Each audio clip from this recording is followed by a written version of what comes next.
आम इंतखाबात के बाद आंध्र प्रदेश की सियासत में बड़ा बदलाव हुआ है। हालांकि रियासत में जगह जगह आपसी टकराव और तशद्दुद की खबरें आ रही हैं। ताजा मामला ईस्ट गोदावरी के देही इलाके का है, जहां तेलुगु देशम पार्टी और वाईएसआर कांग्रेस आपस में लड़ भिड़े। मारपीट का नजारा इतना खतरनाक था कि किसी की जान भी जा सकती थी।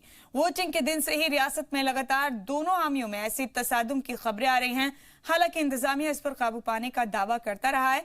वाज़ेह है कि रियासत में पार्लियामानी इंतखाब के साथ असेंबली इंतखाब भी हुए थे, जिसमें रियासत की 175 सीटों में से 150 से ज्यादा सीटें वाईएसआर के खाते में गईं, जबकि तेलुगु देशम पार्टी को बड़ी शिकस्त का सामना करना पड़ा।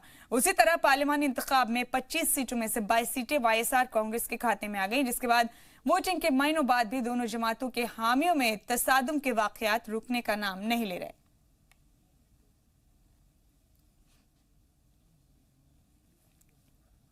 तो ईस्ट गोदावरी की ये तस्वीरें हैं। आंध्र प्रदेश में तसादुम यहाँ इस कदर बढ़ गया है वाईएसआर कांग्रेस और टीडीपी के दरमियान कि किसी की जान भी जा सकती है। हालांकि आम इंतखाबात में ये कशीदगी शुरू हुई थी, लेकिन इंतखाब मुकम्मल हो चुके हैं, नताइज भी आ गए हैं, रियासत में भी सरकार बन गई है, लेकिन यहाँ तसादुम थमने का नाम नहीं ले रहा। आपको बता दें कि यहाँ वाईएसआर कांग्रेस ने बड़े पैमाने पर असेंबली इंतखाबात में जीत हासिल की है। आम इंतखाब 2019 के साथ ही असेंबली इंतखाब यहाँ मुकम्मल हुए थे, उसमें वाईएसआर कांग्रेस ने बड़े पैमाने पर जीत दर्ज की।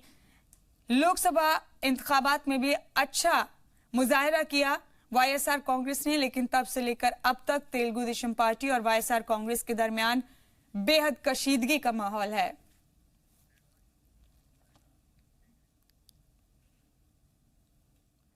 और वजारत का ओहदा संभालने के बाद आंध्र प्रदेश के वजीर खजाना राजेंद्र नाथ ने रियासत की बदहाली का सवाल उठाया है। उनका कहना है कि उन्हें एक ऐसी रियासत की जिम्मेदारी मिली है जिसकी माली हालत को काफी खराब किया गया है।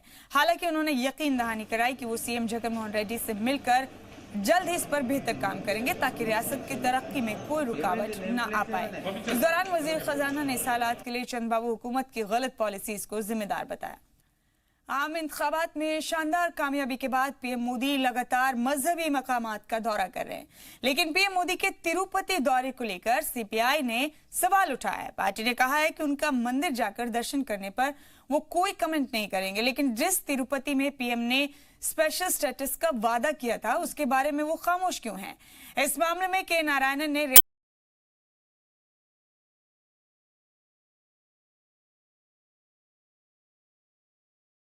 के दौरे पर थे, जहां उन्होंने मंदिर दर्शन के बाद पार्टी कारकुनान से खिताब करते हुए सबको साथ लेकर चलने की बात कही थी। और साथ ही प्रज्ञा को लेकर एनसीपी सदर शरद पवार के बयान पर कर्नाटक बीजेपी ने नाराजगी जताई है। पार्टी ने शरद पवार को जमहूरियत का एहतराम करने की बात कही।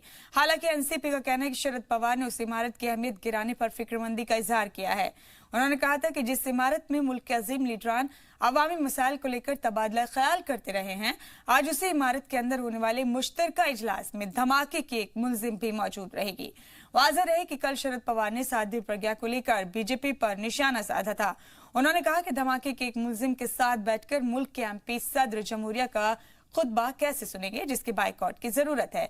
शरद पवार ने कहा कि बीजेपी ने बम धमाके के मुलजिम को टिकट देकर जमहूरियत पर हमला किया है। वाज़ेह रहे कि मालेगांव धमाके की मुलजिम साध्वी प्रज्ञा को अदालत ने हर हफ्ते कोर्ट में हाजिर होने का हुक्म दिया है। इस मामले में lieutenant colonel Prasad Purohit, retired major Ramesh Upadhyay, Sudhakar Dwivedi, Ajay Rahirkar, Sameer Kulkarni और सुधाकर चतुर्वेदी भी मुलजिम हैं। उनकी एक सद्भावना जुड़ी हुई है उस हॉल से, जिस हॉल में कभी कहीं एक बार कहीं सालों पहले जवाहरलाल नेहरू, आचार्य कृपलानी, वल्लभ भाई पटेल, इंदिरा गांधी, लालकृष्ण आडवाणी, मुरली मनोहर जोशी, अटल बिहारी वाजपेयी, राम मनोहर लोहिया, चौधरी चरण सिंह, मुलायम सिंह यादव, ऐसे कई दिग्गज नेता विचारवंत उस सभागृह में, उस सेंट्रल हॉल में बैठे।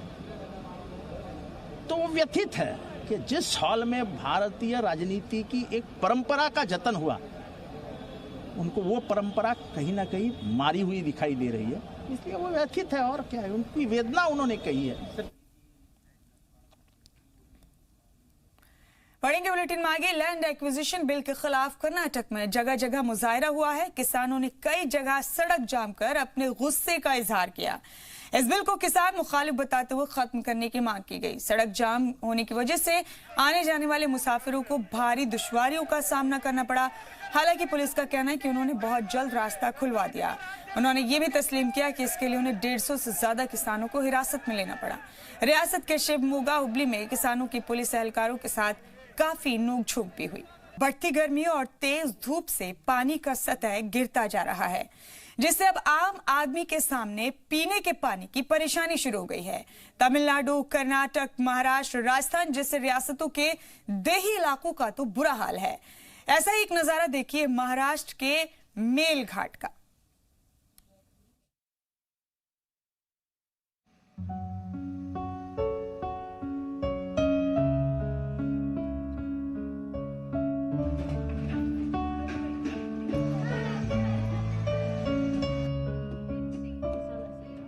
कुदरत भी गरीबी और तंगहाली से मजबूर लोगों का ही इम्तिहान लेती है।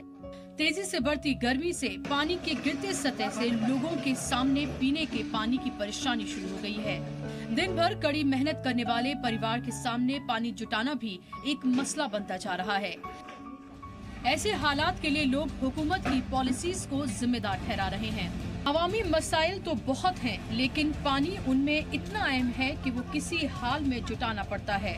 ऐसे में हुकूमत को चाहिए कि तमाम मसाइल से पहले देही इलाकों में बसे दूर दराज गाँवों के लोगों को पीने का पानी मुहैया कराया जाए और इस परेशानी से उन्हें निजात दिलाई जाए, ताकि हम भी ये दावा कर सके कि मुल्क 21वीं सदी में जाने को तैयार है।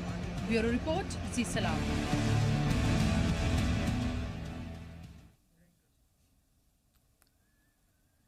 और केरल में मानसून ने भले ही देरी से दस्तक दी हो, लेकिन अब आहिस्ता आहिस्ता मानसून की रफ्तार देखने को मिली है। मुंबई में भी मानसून की बारिश हुई।